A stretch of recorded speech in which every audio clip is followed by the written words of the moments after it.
Hello student, स्वागत है आप सभी का हमारे चैनल में। तो देखिए, आज के इस वीडियो में हम सभी बात करेंगे जो हमारा चैप्टर है, एक हमारा फिजिक्स से रिलेटेड एक चैप्टर है जिसका नाम है कॉन्सेप्ट ऑफ इंसेम्बल। ठीक है ना। और ये बहुत ही बारीक चैप्टर है, आपको इसके बारे में पता होना चाहिए और इससे रिलेटेड कुछ टॉपिक्स जो है इस वीडियो में हम आपको बताने वाले हैं। तो चलिए इस वीडियो को स्टार्ट करते हैं। ठीक है, तो देखिए सबसे पहले, क्योंकि ये जो कॉन्सेप्ट है इंसेम्बल का, इसमें कुछ बेसिक कुछ पॉइंट्स रिलेट होंगे, है ना। चैप्टर बुक्स में आपको हेडिंग वाइज आपको इस चीज़ों को बताया जाता है, तो हम इसको बेसिकली हेडिंग वाइज ही आपको बताएंगे। और यहाँ पे जो पहला हमारा हेडिंग होगा वो आपका इंट्रोडक्शन है। ठीक है, तो अभी हम बता देते हैं, हम समझाएंगे तो आपको सारी चीज़ें समझ में भी आएंगी।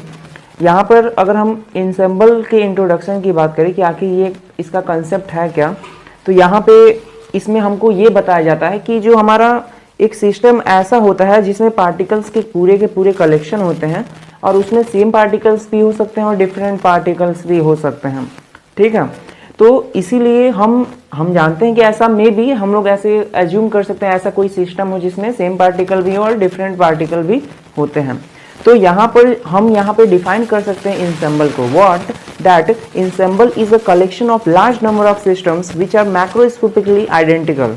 मतलब जो इंसेम्बल होता है वो बहुत सारे पार्टिकल्स का कलेक्शन होता है जो कि मैक्रोस्कोपिकली जो होते हैं। मतलब मैक्रोस्कोपिकली का मतलब होता है कि लार्ज लेवल पे। ठीक है, तो मैक्रोस्कोपिकली वो आइडेंटिकल होते हैं, लेकिन अगर हम माइक्रोस्कोपिकली बात किया जाए, मतलब जब हम उसको माइक्रोस्कोप से देखेंगे वो पार्टिकल हमें एक जैसा नहीं दिखाई देगा, है ना। इससे रिलेटेड बहुत सारे फिनोमेनाज हैं, है ना। फिजिक्स की दुनिया में बहुत सारे थ्योरम्स आपको बताए गए हैं जिसके बारे में आप लॉजिकली समझ सकते हैं, और यहाँ पर भी आपको वैसे ही इंसेम्बल का कंसेप्ट दिया जा रहा है। ठीक है, तो यहाँ पे हमने क्या बताया कि मैक्रोस्कोपिकली हमारे पार्टिकल्स का जो सिस्टम है वो क्या होगा, वो may be identical but microscopically it can be different also. So we use this fact, इसी फैक्ट का हम यूज करते हैं और हम बताएंगे कि केवल एक सिंगल स्टेट नहीं है बट इनफाइनाइट नंबर ऐसे स्टेट एग्जिस्ट करते हैं of a particle, may be microscopically और मैक्रोस्कोपिकली, है ना। अपने अकॉर्डिंग जो है जो भी स्टेट होगा, जो भी पॉइंट ऑफ व्यू से होगा, हम उसको बताएंगे कि हमारा जो एक पार्टिकल है उसके एक ही नहीं बल्कि एक से ज़्यादा भी स्टेट हो सकते हैं। ठीक है ना। और दूसरे शब्द में अगर हम बात करें तो हम क्या बताएंगे, हम केवल ऐसे सिंगल सिस्टम की ही बात नहीं करेंगे, हम कलेक्शन ऑफ सिस्टम की बात करेंगे। ठीक है ना, जो कि आइडेंटिकल भी होंगे कंपोजिशन में अपने और मैक्रोस्कोपिक कंडीशन में, लेकिन डिफरेंट स्टेट में वो एग्जिस्ट कर सकते हैं अपने माइक्रोस्कोपिकली लेवल पे। ठीक है ना। और जाहिर सी बात है, माइक्रोस्कोपिकली जब चीज़ों को देखा जाता है, जब क्वांटम लेवल पे चीज़ों को देखा जाता है, तो उसकी कई सारे न्यू फिनोमेनाज हमें देखने को मिलते हैं। जैसे आपने क्वांटम मैकेनिक्स पढ़ा होगा, और बेसिकली आपको पता ही है ये सारी चीज़ें क्वांटम मैकेनिक्स का ही एक पार्ट है। ठीक है, और साथ ही साथ देखिए इस चैप्टर में बेसिकली आपको कुछ कॉन्सेप्ट दिया जा रहा है, तो आप इसमें ज़्यादा आपको चीज़ों को समझना नहीं है, इसमें बेसिकली हल्का फुल्का आपको चीज़ें जाननी है। और क्वांटम मैकेनिक्स तो आपको पता है ये बहुत ही ब्रॉड सब्जेक्ट है, इसमें बहुत सारे टॉपिक्स आपको देखने को मिलते हैं, तो उसका एक छोटा सा ये हिस्सा है ये चैप्टर जिसमें कॉन्सेप्ट ऑफ इंसेम्बल बताया जा रहा है। ठीक है ना।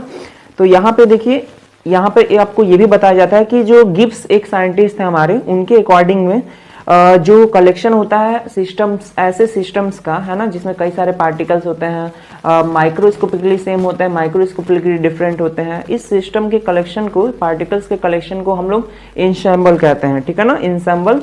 ठीक है, इसका हिंदी में भी मीनिंग होगा, आप उसको देख सकते हैं। बेसिकली ये लैंग्वेज का यहाँ पे कोई मैटर नहीं है ना, आप लोग को ये सारी चीज़ें मालूम है पहले से। और देखिए ये जो हमारा कंसेप्ट है, मतलब इंसेम्बल का, ये चैप्टर का नाम ही है कंसेप्ट ऑफ इंसेम्बल। इस चैप्टर में, ठीक है, हम लोग कई सारी चीज़ों को डिस्कस करेंगे, हम लोग प्रॉब्लम्स को देखेंगे, है ना। टाइम एवरेज का यहाँ पे कंसेप्ट आएगा, कंसेप्ट इंसेम्बल का आएगा। देखिए डायरेक्ट कॉम्पिटिटिव एग्जाम्स से रिलेटेड क्वेश्चन पूछे जाते हैं और बहुत ही मतलब बारीक होते हैं और बहुत ही मतलब टाइम कंज्यूमिंग वो नहीं होता है, तुरंत सॉल्व भी हो जाते हैं वो क्वेश्चन पे। अगर ये चैप्टर क्लियर है तो आप उस क्वेश्चन को आसानी से सॉल्व कर सकते हैं। फिर पॉस्टुलेट जो इंसेम्बल एवरेज का होता है, लिवोलिस थ्योरम होती है ना। Micro as well as various form होते हैं, और यहाँ पे माइक्रो कैनोनिकल के बारे में आपको पढ़ना है, कैनोनिकल, ग्रैंड कैनोनिकल इंसेम्बल, ये सारे इंसेम्बल के और भी सारे मेथड्स, टाइप्स, है ना, कॉन्सेप्ट्स हैं। फिर यहाँ पे थर्मोडायनेमिक प्रोबेबिलिटी कैसे निकाला जाता है, उसके क्या क्या फॉर्मूले होते हैं, सबसे ज़्यादा इंपॉर्टेंट यहाँ पे फॉर्मूले ही होते हैं, है ना। फिर पॉस्टुलेट्स इक्विलिब्रियम के कौन कौन से हैं, बोल्ट्जमैन एंट्रोपी जो आपकी है उसका क्या रिलेशन है, वो सारी चीज़ें इस चैप्टर में हम लोग डिस्कस करेंगे। तो देखिए ये बेसिकली ये हमारा एक छोटा सा वीडियो था जिसमें हमने आपको ये बताया कि व्हाट इज़ द इंसेंबल, ठीक है ना। आप लोग देख सकते हैं, और इस वीडियो को हमने एनिमेशन के थ्रू भी समझाया है आपको। जितने भी इमेजेस आप लोग देख पा रहे हैं, ठीक है, उससे रिलेटेड आप इसको देखने का कोशिश कीजिएगा। और ये जो चैप्टर है इंसेंबल, इसमें बहुत से आगे और भी चीज़ें आपको देखने को मिलेंगी। और इस वीडियो में हम इतना ही आपको इंट्रोडक्शन पोर्शन ही बस बता रहे हैं। बाकी अगर आपको कोई अपने से टॉपिक पे वीडियो चाहिए तो हम आप उसको बनाने का कोशिश करेंगे, ठीक है ना। और जो भी हमारा कोशिश यही रहेगा कि जो भी आपका डाउट है वो हम क्लियर कर सकें अपने वीडियो में। और बाकी कमेंट आप कर सकते हैं, है ना। और अपने तरफ से हम पूरा कोशिश करेंगे आपको एक एक टॉपिक अच्छे से समझा सके। सो देखिए इस वीडियो में इतना ही, कॉन्सेप्ट ऑफ एंसेंबल का इंट्रोडक्शन। बाकी हम लोग मिलते हैं अपने नेक्स्ट वीडियो में। So thank you.